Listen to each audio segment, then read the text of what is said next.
직간접적인 사퇴 압박이 벽에 부딪힌 시점에 감사원과 검찰, 국세청이 KBS를 향해 칼끝을 겨눴습니다. 감사원은 지난달 21일 KBS 특별감사에 착수하겠다고 밝혔습니다. 뉴라이트 전국연합이라는 보수단체가 KBS에 대한 감사를 청구했고 이를 감사원이 받아들이는 형식을 취했습니다.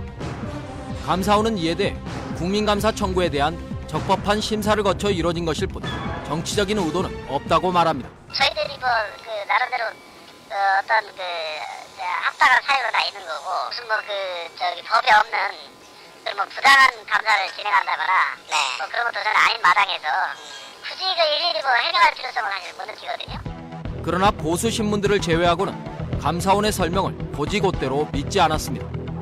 정현주 사장 퇴진을 주장하던 KBS 노조도 이를 정치적 감사라고 비판하고 있습니다. 정해진 절차에 따라서 제가 생각해 6월 2일까 1차 공개 감사 그 이후로 KBS는 자동적으로 들어가게 돼 있었는데 갑자기 보수단체의 어떤 국민감사 청구를 받아들여가지고 한 달 정도 앞당겨졌어요.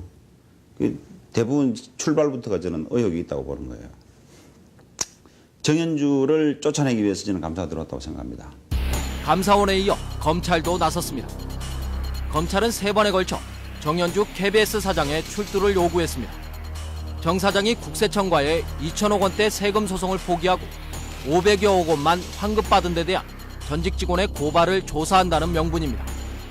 하지만 KBS 측은 당시 결정이 법원의 조정을 받아들인 것이라며 정 사장에 대한 3차례의 소환 요구를 모두 거부했습니다. 국세청도 현재 KBS의 외주 프로그램을 만들어 납품하고 있는 제작사 4곳에 대해 세무조사를 실시하고 있습니다. 그렇게 해서 언론을 장악하고 방송을 장악해서 여론을 어느 정도 통제를 하면 지금과 같은 불리한 상황을 돌릴 수 있다. 이렇게 잘못 판단하고 있다. 그렇게밖에 볼 수 없을 것 같습니다. 그렇다면 후임 KBS 사장으로는 누가 거론되고 있을까? 지난 7일 동료들과 함께 회식을 갔던 KBS 송관수 기자는 우연찮게 KBS 기자 출신인 곽경수 청와대 언론 2비서관과 동석했습니다.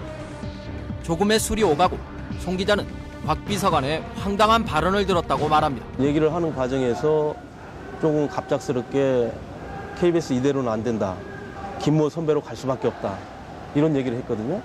KBS 이대로는 안 된다는 그럴 수 있지만 특정인을 거명하면서 이대로는 안 된다 하기 때문에 청와대가 이미 어떤 사람을 결정해 놓고 어떤 여론 물타기에 나선 거 아닌가 이렇게 이제 생각할 수밖에 없게 된 것이죠.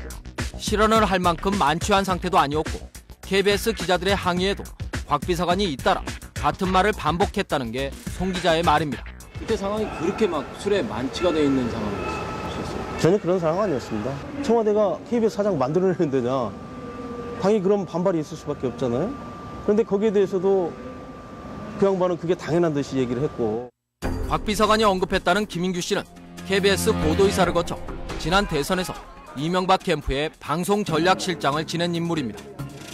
이후 청와대와 내각 인선 과정에서 정무수석에 거론될 정도로 대통령의 신임이 두터운 것으로 알려져 있습니다. 촛불 정국과 맞물려 KBS 장악 파문이 날로 확산되고 있지만 당사자인 곽 비서관은 아무런 해명을 하지 못하고 있습니다. MBC 뉴스팀의 최영문 기자라고 합니다. 지난 5월 초에 KBS 송관수 기자 만나신 적이 있으셨죠? 네, 거기에 대해서는 별로 할 얘기가 없네요. 예, 아니 제가 5년 전 노무현 대통령의 언론특보였던 서동구 씨가 KBS 사장에 임명됐습니다. KBS 노조는 이에 반발해 서 씨의 출근을 저지했습니다.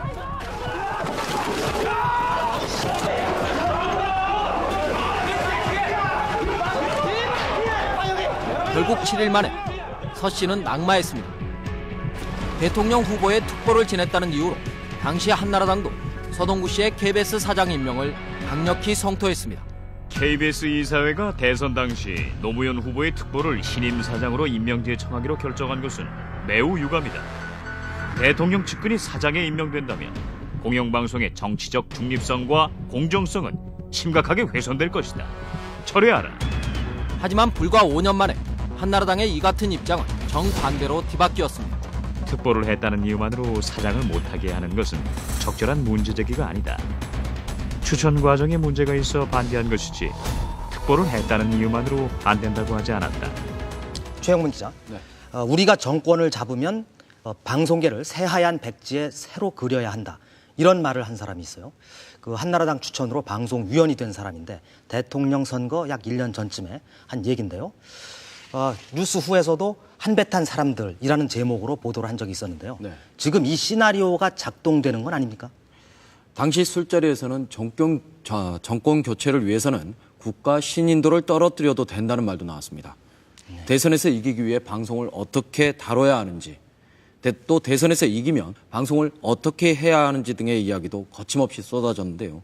그때 나왔던 발언들과 현재 진행되고 있는 상황들이 묘하게 맞아떨어지는 부분들이 적지 않습니다. 당시 발언을 다시 한번 정리해봤습니다. 지난 2006년 11월 9일 한나라당 유승민 의원과 강동순 방송위원회 상임위원, KBS 윤모 심의위원 등이 술자리를 가졌습니다. KBS의 아나운서로 입사해 감사를 거쳐 한나라당 몫으로 방송위원이 된 강동순 위원이 이날 대화를 주도합니다. 이제 우리가 정권을 찾아오면은 방송계는 하얀 백계를 새로 그려야 됩니다. 빈대 잡으려고 초간상간 태운다는 얘기가 있는데 빈대가 나오면 빈대가 많으면은 빈대를 잡을 수 없는 거야. 새로 헐굿새로 줘야 되는데 지금 방송에 그렇게 되어요. 대화는 곧바로 대선에서 이기기 위해 어떻게 방송을 다뤄야 하는지를 조언하는 것으로 이어집니다. 당에서 방송에 좀 관심을 가졌어요. 왜냐하면 제가 노력을 하는데 이게 모니터 그룹이 없어요. 모니터 그룹. 네? 이게 우익 시민단체에 모니터하는 팀이 있어야 되거든. 구체적인 방안도 논의됩니다. 선배, 저 내일부터 그래서 제가 이제 공영방송 발전을 위한 시민연대로 돌아갑니다. 지금 똑같은 얘기하고 모니터 팀을. 그렇죠. 그건 이제 운영할 거고요. 사전에 방송 내용을 가지고 이게 허위 내지는 어디 상당히 편향되어 있는 것을 방송을 하면 그걸 계속 지적하는 시스템을 갖춰놔야 박 대표가 됐든 이명박 전 시장이 됐든 누가 됐든지 간에 걔네들이 터뜨리는 것이 방송에서 그거를 채택을 못하게 만들어줘야 돼. 그런 풍토를 만들어줘야 된다고.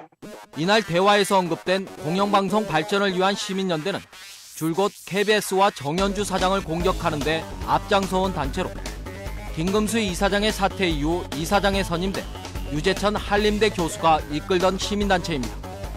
또 정연주 사장을 견제하기 위해 노조를 잡아야 한다는 말도 서슴없이 튀어나옵니다. 노조를 잡아가야 돼요. 노조를 우리 당으로 만들어야 돼요. 노조가 막강합니다. 내년 선거에 노조가 제대로 들었으면 반은 정연주를 견제할 거예요. 근데 이게 KBS의 윤모 부장은 자신이 또 다른 노조를 만들고 있다며 대선에서 적지 않은 역할을 할 수 있을 거라고 자신합니다. 우리는 안에서 머리띠 두르고 조끼 입고 머리 빡빡 깎고 이게 뭐 물러가라 이거는 못하고 언론 플레이를 하려고 그러는 거예요. 네. 그래서 제가 그 노동조합 이름을 KBS 공정방송 노동조합이라고 졌습니다. 네. 그러니까 저희가 하는 소리는 공정방송 하자고 하는 얘기처럼 들릴 거 아닙니까? 밖으로 나가면. 그래서 이제 그게 지금 저기 공업에서 이기면 이제 내년 선거 때 아마 큰 일을 하고 무려 2시간 넘게 이어진 이날의 술자리는 이런 말로 끝이 났습니다. 오늘 정말 영광입니다. 영광입니다. 네. 근데 위원님 한 배입니다. 아유 네, 한 배입니다. 지금 많이 좀 좌초되면 저희도 죽습니다. 좌초되면 저희도 죽으니까 이민 가서도 찾아와야죠. 정치적으로 중립을 지켜야 할 방송위원회 입장을 버리고 유독 한배를 강조했던 강동순 의원은 현재 KBS에 대한 감사를 청구했던 뉴라이트 전국연합의 방송통신정책센터의 연구위원으로 일하고 있습니다.